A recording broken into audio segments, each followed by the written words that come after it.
Great books to read to introduce yourself to the history of Canada. In 1670, the Hudson Bay Company is founded to trade with Indigenous peoples in Canada for beaver pelts, the much sought-after commodity used for the creation of fashionable hats in Europe. But the Hudson Bay Company would grow to be an institution that would dominate the political and economic life of the early colonies that would go on to become Canada. To read more about the Hudson Bay Company, read The Company by Stephen Bown.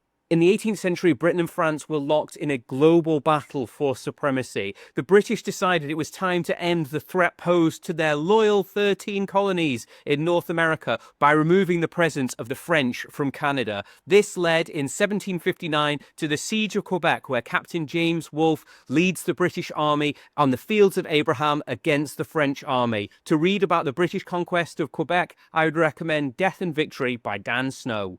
And if you're looking for an overall narrative of Canadian history, I would recommend a trilogy of books called The Rise to Greatness by Conrad Black.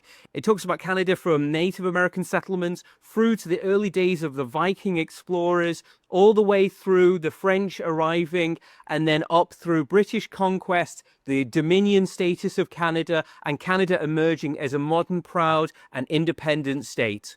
To pick up any of these books, comment book below or click the link on my bio to see our curated reading list and let me know the best books that you've read in the history of Canada. Follow Ancient to Recent for more book reviews and recommendations just like this.